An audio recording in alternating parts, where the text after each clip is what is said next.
விடிமுழக்கம் YouTube channel நண்பர்களுக்கு இன்றைய வணக்கம். இன்றைய நாள் 15ஆம் நாள் ஜூலை மாதம் 2026ஆம் ஆண்டு புதன்கிழமை. இன்றைய நாளின் செய்திகளோடு நாங்கள் இணைந்து கொள்ளலாம். இன்றைய நாளும் கூட நீர்கொழும்பு சிறைச்சாலை தொடர்பிலே முதல் செய்தியை நான் உங்களோடு பகிர்ந்து கொள்கின்றேன். அதாவது நீர்கொழும்பு சிறைச்சாலை மோதல் தொடர்பிலே முக்கிய ஆதாரங்களை நீதிமன்றத்திலே சமர்ப்பித்திருக்கிறார்கள். அதே நேரம் விசாரணைகளும் தீவிரப்படுத்தப்பட்டிருக்கிறது. மிக கொடூரமான தாக்குதல் பின்னணி என்று சொல்லப்படுகின்றது. நீர்கொழும்பு சிறைச்சாலையில் அண்மையில் இடம்பெற்ற மோதலில் சிறைச்சாலைகள் அவசர நிலைமைகளை கையாளும் படையணி உத்தியோகத்தர்கள் 10 பேர், கைதிகள் 21 பேர் படுகொலை செய்யப்பட்ட சம்பவம் தொடர்பில் குற்றப்புலனாய்வு திணைக்களம் விரிவான விசாரணையை முன்னெடுத்து வருகின்றது.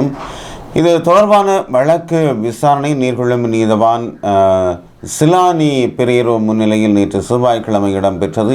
இதன்போது தாக்கல் செய்யப்பட்ட அறிக்கைகள் மற்றும் நீதிமன்ற உத்தரவுகளின் முக்கிய அம்சங்களாக நீர்கொழும்பு சிறைச்சாலையில் ஏற்பட்ட மோதலின் போது சிறைச்சாலைகள் அவசர நிலைமைகளை கையாளும் படையணி குழுவை சேர்ந்த 10 உத்தியோகத்தர்கள், சிறைச்சாலை காவலர்கள் மற்றும் 21 கைதிகள் படுகொலை செய்யப்பட்டமை தொடர்பில் சிறைச்சாலை அதிகாரிகள் உட்பட 287 பேரிடம் வாக்குமூலங்கள் பதிவு செய்யப்பட்டுள்ளன. உண்மையிலே இந்த விடயம் தொடர்பிலே நேற்றும் 2 அதிகாரிகள் காயமடைந்திருந்த நிலையிலே அவர்களும் இறந்திருக்கிறார்கள். இவ்வாறு பலி எண்ணிக்கையும் அதிகரித்து கொண்டுதான் செல்கின்றது. இன்று இவ்வாறு இந்த குற்றப்புலனாய்வு திணைக்களம் நீதிமன்றத்துக்கு அறிவித்திருக்கிறது. 287 பேரிடம் நாங்கள் வாக்குமூலங்களை பதிவு செய்திருக்கிறோம் என்று. அதே போன்று குற்றப்புலனாய்வு திணைக்களத்தின் வர்த்தக குற்றப்புலனாய்வு பிரிவின் பிரதான போலீஸ் பரிசோதகர் கருணாதிலக நீதிமன்றில் விளக்கம் அளித்திருக்கின்றார்.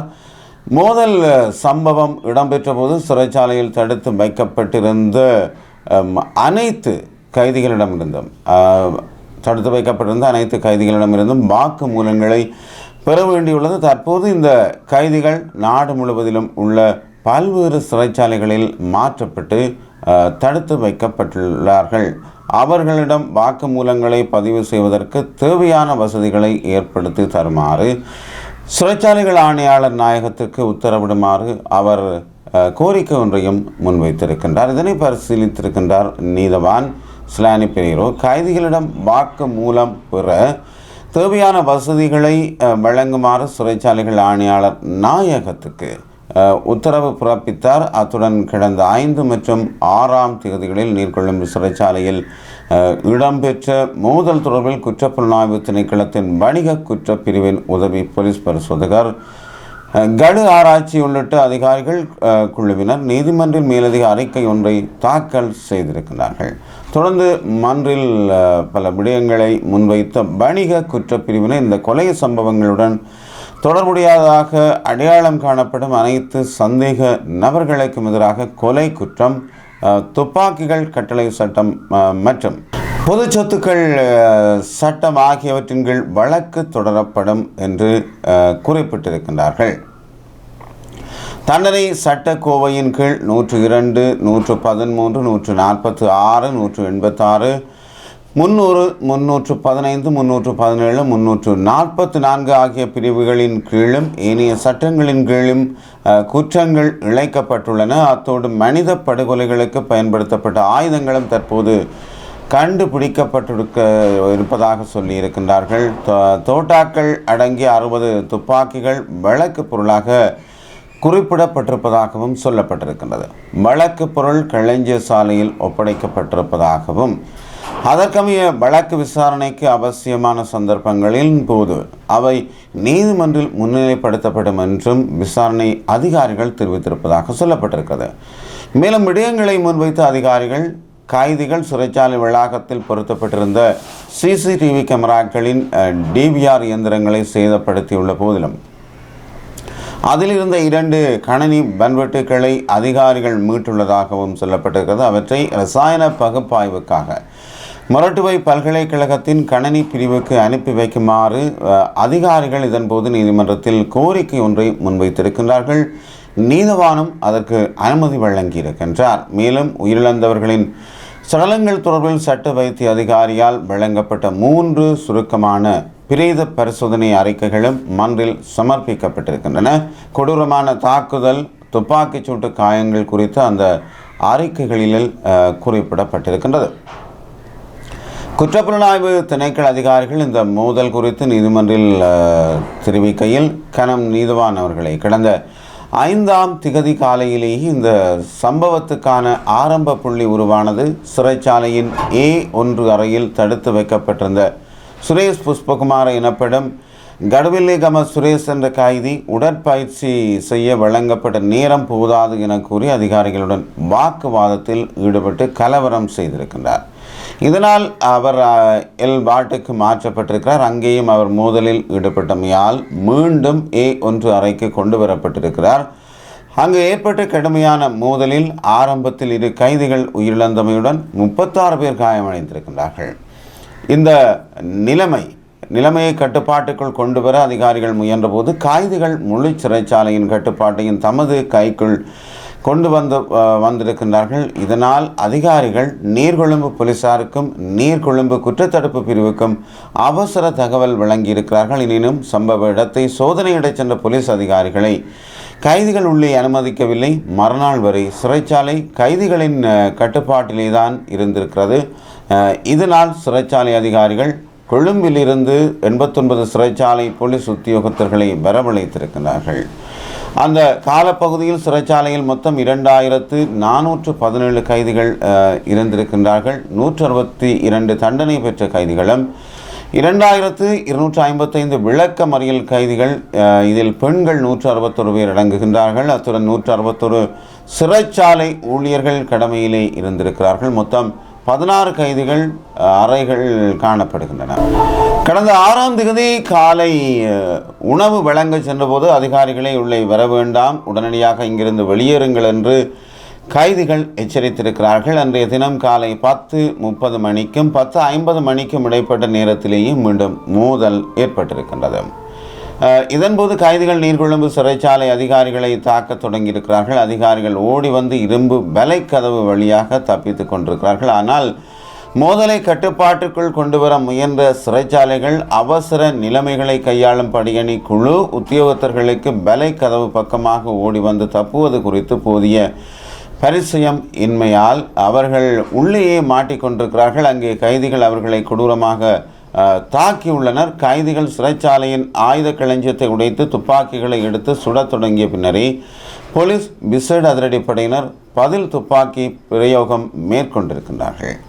சிறைச்சாலைக்குள் மேற்கொண்ட சோதனை நடவடிக்கையில் T56 ரக தோட்டாக்கள் மற்றும் 9 mm ரக தோட்டாக்கள் உட்பட 271 தோட்டாக்கள் மீட்கப்பட்டிருக்கிறது. தற்போது 3 விசாரணை குழுக்களை சேர்ந்த 40 அதிகாரிகள் இந்த விவகாரத்தில் விசாரணைகளை மேற்கொண்டு வருகின்றனர். விரைவில் சந்தேக நபர்கள் பெயரிடப்பட உள்ளனர் என்றும் சொல்லப்பட்டிருக்கின்றது. சிறைச்சாலைக்கு ஏற்பட்ட சேத விவரங்களை மதிப்பீட்டு திணைக்களத்திற்கு உத்தரவிடுமாறும் இராணுவத்தினரால் பொருத்தப்பட்டிருந்த CCTV கேமராக்களின் நிகழ்நிலை பதிவுகளை பெற்றுக்கொள்ள இராணுவ சமிக்கை படையணிக்கு உத்தரவிடுமாறும் போலீசார் கோரிய நிலையில் அனைத்து கோரிக்கைகளையும் நிறைவேற்றுவதற்கான உத்தரவுகளையும் நீதவான் பிறப்பித்திருக்கின்றார். மன்றில் முன்வைக்கப்பட்ட சாட்சியங்களை பரிசீலித்த நீதவான் இந்த வழக்கின் விசாரணை தொடர்பான முன்னேற்ற அறிக்கையை எதிர்வரும் 16ஆம் தேதி மன்றில் சமர்ப்பிக்க வேண்டும் என்றும், மரண விசாரணைகள் தொடர்பான வழக்குகளில் இதுவரை சாட்சியம் அழைக்கப்படாத மரணங்கள் குறித்து சாட்சியங்களை வழங்குவதற்கு தேவையான நடவடிக்கைகளை தயார்படுத்த வேண்டும் என்றும் குற்றப்புலனாய்வு திணைக்களத்திற்கு உத்தரவிட்டிருக்கின்றார். ஒரு நீண்டதொரு விசாரணையும் நீண்டதொரு அறிக்கையும் இங்கே சமர்ப்பிக்கப்பட்டிருக்கிறது. உண்மையில் ஒரு மிக பெரும் சம்பவமாக இந்த நீர்கொழும்பு சம்பவம் காணப்படுகிறது. ஏனென்றால் அது முடிந்த பாடில்லை. நேற்றும் கூட 2 அதிகாரிகள் அங்கே ஏற்கனவே காயமடைந்தவர்கள், நேற்றும் அங்கே 2 அதிகாரிகள் இறந்திருக்கின்றார்கள். இவ்வாறு பலி எண்ணிக்கை அதிகரிக்கின்ற ஒரு நிலைமையே காணப்படுகின்றது. இதே நேரத்தில் டெங்கு ஒழிப்புக்காக முப்படையை களமிறங்குவதாக சொல்லப்பட்டிருக்கிறது. அதாவது விசேட கூட்டு நடவடிக்கை என்றும் அறிவிக்கப்பட்டிருக்கிறது. இலங்கையிலே டெங்கு நோயின் பரவல் தாக்கம் தீவிரமடைந்துள்ள நிலையிலே தான் அதனை தடுப்பதற்கு முப்படையினர் மற்றும் போலீசாரின் பங்களிப்புடன் புதிய விசேட கூட்டு ஒழிப்பு செயற்திட்டம் ஒன்று அதாவது நாளை வியாழக்கிழமை முன்னெடுக்கப்பட உள்ளது என்று தேசிய டெங்கு ஒழிப்பு பிரிவின் பணிப்பாளர் வைத்தியர் கபில கன்னங்கரதான் இந்த விடயத்தை தெரிவித்திருக்கின்றார்.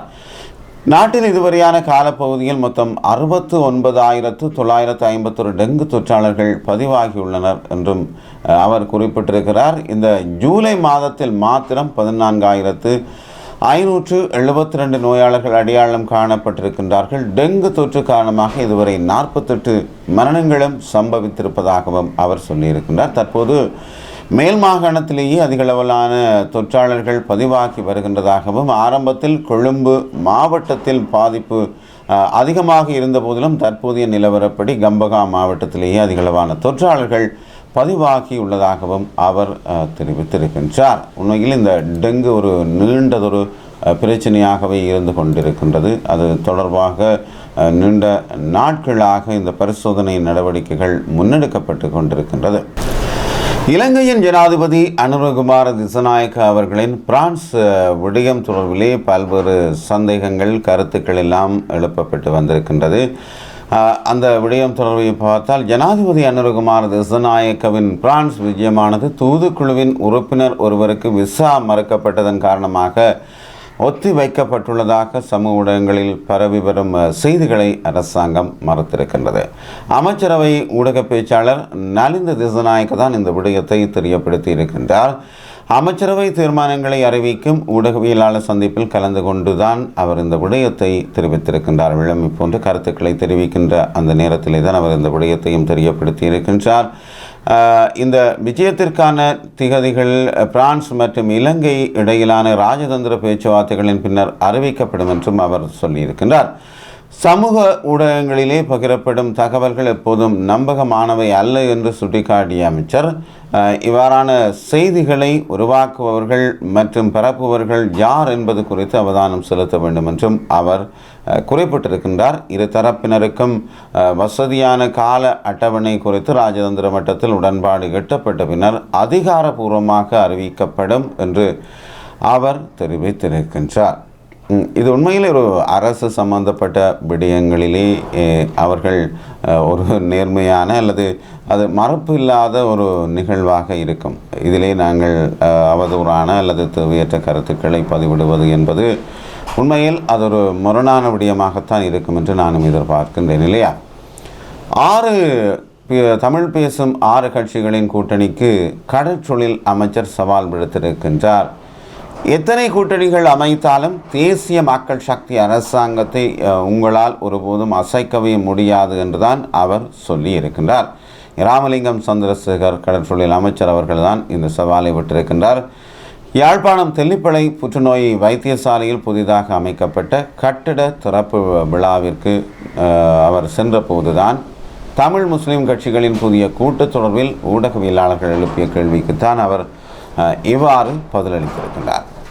தமிழ் முஸ்லிம் கட்சிகள் இணைந்து உருவாக்கியுள்ள கூட்டணி என்பது அது வரும் கூட்டு சாம்பாராக மாறும் என்று அவர் சொல்லியிருக்கின்றார். அதில் எந்த மாற்று கருத்துக்கும் இடமில்லை என்றும் அவர் சொல்லியிருக்கிறார். அது தெரிந்த விடயம்தான். இந்த கூட்டணி நாட்டில் லஞ்சத்தை ஒழிப்பதற்காக, மோசடிகளை ஒழிப்பதற்காக, திருடர்களை பிடிப்பதற்காக, நல்ல வேலைகளை செய்வதற்கான கூட்டணியா, அல்லது திருடர்களை பாதுகாப்பதற்கும் வஞ்சகர்களை பாதுகாப்பதற்கும் ஊழல் மோசடிகளை செய்பவர்களை பாதுகாப்பதற்கான கூட்டணியா என்பது எல்லோருக்கும் நன்றாக தெரியும் என்றும் அவர் சொல்லியிருக்கிறார். இந்த கூட்டணியில் இருக்கின்றவர்களை பார்க்கின்ற பொழுது கடந்த காலங்களில் நீதிமன்றத்தால் குற்றவாளிகளாக காணப்பட்டு இன்றைக்கு பிணையில் இருக்கின்ற நபர்கள்தான் அதிகமாக இருக்கிறார்கள் என்றும் அவர் சொல்லியிருக்கிறார். அவ்வாறு பிணையில் இருக்கின்றவர்களுக்கு நாளை கம்பி எண்ணுவதை தவிர்க்க முடியாதாகிவிடும். அதனால் சிறைக்கு செல்வதற்கு முதல் எதையாவது செய்து இந்த அரசாங்கத்தை வீழ்த்தலாமா அல்லது அரசாங்கத்தை மாற்றலாமா என்கின்ற முயற்சியில் ஈடுபடுகின்ற ஒரு போக்காகவே இதை காணக்கூடியதாக இருக்கிறது என்று கடற்றொழில் அமைச்சர் சொல்லியிருக்கின்றார். ஆனாலும் எந்த வகையிலும் இவ்வாறான கூட்டணி அல்ல, இதனுடைய அப்பனால் அமைக்கப்படுகின்ற கூட்டணியானாலும் தேசிய மக்கள் சக்தியை எவராலும் அசைக்க முடியாது என்று அவர் மிகவும் கம்பீரமாக சொல்லியிருக்கிறார். ஏனென்றால் இன்றும் அவர்கள் கூட்டணி அமைத்து கொண்டிருக்கின்றார்கள். நாங்கள் மக்களோடு கூட்டணி அமைத்து கொண்டிருக்கின்றோம், மக்களுடைய செயற்பாடுகளை முன்னெடுத்து வருகிறோம் என்றுதான் கடற்றொழில் அமைச்சர் இவ்வாறு சொல்லியிருக்கின்றார். முடிந்தால் பாருங்கள் என்று சொல்லி அவர் ஒரு சவாலை விட்டிருக்கின்றார். புதுக்குடியிருப்பு பாடசாலையில் சக மாணவர்களுக்கு இடையே மோதல் ஏற்பட்டிருக்கின்றது. 3 மாணவர்கள் விளக்கமறியலிலே வைக்கப்பட்டிருக்கின்றார்கள். முல்லைத்தீவு புதுக்குடியிருப்பில் உள்ள பிரபல பாடசாலை ஒன்றில் சக மாணவர்களை இரும்பு கம்பியால் தாக்கிய சம்பவம் தொடர்பாக கைது செய்யப்பட்ட 3 பாடசாலை மாணவர்கள் விளக்கமறியலிலே வைக்கப்பட்டிருக்கிறார்கள். அவர்களை எதிர்வரும் 21ஆம் நாள் ஜூலை மாதம் 21ஆம் நாள் வரை விளக்கமறியலில் வைக்குமாறு முல்லைத்தீவு மாவட்ட நீதிமன்றம் உத்தரவிட்டிருக்கிறது. கடந்த 13/7/2026 ஆண்டு அன்று பாடசாலை நேரத்தில் உயர்தரத்தில் புதிதாக இணைந்திருந்த 3 மாணவர்கள் பாடம் நடைபெற்று கொண்டிருந்த மற்றொரு வகுப்பறைக்குள் இரும்பு கம்பியுடன் நுழைந்து அங்கு கல்வி கற்றுக்கொண்டிருந்த மாணவர்களை தாக்கியதாகவே இந்த சம்பவம் இருக்கிறது. இந்த தாக்குதலிலே 2 மாணவர்கள் பலத்த காயமடைந்திருக்கின்றார்கள். அவர்கள் புதுக்குடியிருப்பு ஆதார வைத்தியசாலையில் அனுமதிக்கப்பட்டிருக்கிறார்கள். பின்னர் மேலதிக சிகிச்சைக்காக முல்லைத்தீவு மாவட்ட மருத்துவமனைக்கு மாற்றப்பட்டு தொடர்ந்து சிகிச்சை பெற்று வருகின்றார்கள். சம்பவத்தை தொடர்ந்து பாதிக்கப்பட்ட மாணவர்களின் குடும்பத்தினரும் உறவினர்களும் பாடசாலை வளாகத்தில் ஒன்று கூடி தமது எதிர்ப்பையும் வெளிப்படுத்தி இருக்கின்றார்கள். சம்பவம் குறித்து புதுக்குடியிருப்பு போலீசாருக்கு தகவல் வழங்கியிருக்கிறார்கள். இதனையடுத்து சம்பவத்துடன் தொடர்புடைய 3 மாணவர்களையும் புதுக்குடியிருப்பு போலீசார் கைது செய்திருக்கின்றார்கள். நேற்று முல்லைத்தீவு மாவட்ட நீதிமன்றத்திலே அவர்களை ஆஜர்படுத்தியிருக்கிறார்கள். நேற்று 14ஆம் நாள் வழக்கை விசாரித்த நீதிமன்றம் அவர்களை 21ஆம் தேதி வரை விளக்கமறியலில் வைக்க உத்தரவிட்டிருக்கின்றது. மேலும் இந்த சம்பவத்துடன் தொடர்புடைய இனிய சந்தேக நபர்களை அடையாளம் காணும் விசாரணைகள் தொடர்ந்து முன்னெடுக்கப்பட்டு வருவதாக புதுக்குடியிருப்பு போலீசார் நீதிமன்றத்திற்கு தெரிவித்திருக்கின்றார்கள். உண்மையில் இந்த வன்மமான மனநிலையே இன்று எல்லோருக்கும் காணப்படுகிறது. ஏன் இவ்வாறான மனநிலை காணப்படுகிறது என்பது தொடர்பிலே நாங்கள் ஒரு முடிவுக்கு வர வேண்டியவர்களாக அல்லது அது தொடர்பிலே ஆராய வேண்டியவர்களாக இருக்கின்றோம். எங்கு பார்த்தாலும் இவ்வாறான சம்பவங்கள், அடிதடி சம்பவங்கள், கொலை சம்பவங்கள் நிகழ்ந்த வண்ணமே இருக்கிறது. நேற்றும் சிங்கள பகுதியிலே மகன் ஒருவரால் தாய் தந்தையர் வெட்டி படுகொலை செய்யப்பட்டிருக்கின்றார்கள். ஒரு மோசமான ஒரு சம்பவமாக நிகழ்ந்து கொண்டிருக்கின்றது. ஒரு மனநல பாதிப்பான சம்பவங்களாக கூட இது இருக்கலாம். எனவே இது தொடர்பில் இது ஒரு பாதுகாப்பற்ற நிலைமையைத்தான் எப்பொழுதுமே தோற்றுவித்துக் கொண்டிருக்கிறது இல்லையா? விடுதலை புலிகள் எப்போதுமே போருக்கு அஞ்சியதில்லை என்று சிரேஷ்ட பிரதி போலீஸ் மா அதிபர் குறிப்பிட்டிருக்கின்றார். அவர் ஒரு சில கருத்துக்களை தெரிவித்திருக்கின்றார். அவர்கள் உண்மையில் யுத்தத்திற்கு பயப்படவில்லை. அவர்களிடம் யுத்த பலம் இருந்தது. ஆனால் அவர்களுக்கு பாரிய நம்பிக்கை அதிலே இருந்திருக்கிறது. அவர்கள் பயந்திருந்தது அமைதிக்கென்று தான் அவர் குறிப்பிட்டிருக்கின்றார். அதாவது சமாதானத்தை அவர்கள் தங்களது பலவீனமான சந்தர்ப்பங்களில் பயன்படுத்தினார்கள் என்று முன்னாள் சிரேஷ்ட பிரதி போலீஸ் மா அதிபர் பிரியந்த யாக்கோடி தான் இந்த விடயத்தை தெரிவித்திருக்கின்றார். அவர் இணையதளம் ஒன்றுக்குத்தான் இந்த கருத்துக்களை சொல்லியிருக்கின்றார். விடுதலை புலிகள் அமைப்பினர் எப்போதும் அவர்களின் ஒட்டுமொத்த செயல்முறையிலுமே மிகவும் தந்திரமான செயற்பாடுகளையே முன்னெடுத்திருக்கிறார்கள். எனது தனிப்பட்ட கருத்துப்படி அவர்கள் அமைப்பிற்கு தவறிய இடங்கள் மிக குறைவே. பிரதானமான தவறு என்னவென்றால் 2005 ரணில் விக்ரமசிங்கவை தோற்கடித்து மஹிந்த ராஜபக்சவை ஆட்சிக்கு கொண்டு வந்ததுதான் மிகப்பெரிய தவறு என்று அவர் சொல்லியிருக்கின்றார். அதே போன்றுதான் ராஜீவ்காந்தி அவர்களின் விடயத்தையும் அது பாரதூரமான தவறு என்று அவர் சுட்டி காட்டியிருக்கின்றார். அதே போன்று ரணசிங்க பிரேமதாஸ் ஜனாதிபதிக்கும் அவர்கள் தங்களது வழக்கமான வேலையை காட்டிவிட்டார்கள் என்று அவர் இவ்வாறு சொல்லியிருக்கிறார். இந்திய அமைதிப்படையை பிரேமதாச ஜனாதிபதி விரட்டினார். இந்திய அமைதிப்படையை பிரேமதாச ஜனாதிபதி தான் விரட்டினார். அவருடன் சமாதான பேச்சுவார்த்தை மேசைக்கு வருவதாகத்தான் கூறி வந்தார்கள். அதற்கு இடைப்பட்ட காலத்தில் ஆயுதங்கள் மற்றும் தொலைத்தொடர்பு உபகரணங்கள் பரிமாற்றப்பட்டதாகவும் ஒரு கதை இருப்பதாகவும் அவர் சொல்லியிருக்கின்றார். அவர்கள் பலவீனமடையும் ஒவ்வொரு சந்தர்ப்பத்திலும் சமாதானத்தை முன்னிறுத்தி செயற்பட்டு மீண்டும் பலமடைந்திருக்கிறார்கள் என்றும் அவர் சொல்லியிருக்கின்றார். 2009 அதற்கான ஒரு முயற்சியை மேற்கொண்டார்கள் என்றும் அது அதிர்ஷ்டவசமாக அது பின்தள்ளப்பட்டு விட்டது என்றும் அது அவ்வாறு நடக்கவில்லை என்றும் அவர் சொல்லியிருக்கின்றார். உண்மையில் பல்வேறான சம்பவங்களை இன்றைய செய்தியிலே நாங்கள் பகிர்ந்து கொண்டிருக்கிறோம். மீண்டும் இன்னும் ஒரு செய்தியூடாக உங்களை சந்திக்கும் வரை விடைபெறுகிறேன். அன்புடன் சக்திவேல். நன்றி, வணக்கம். தொடர்ந்தும் இடிமுழக்கம் சேனலுக்கு உங்கள் ஆதரவை நல்குங்கள்.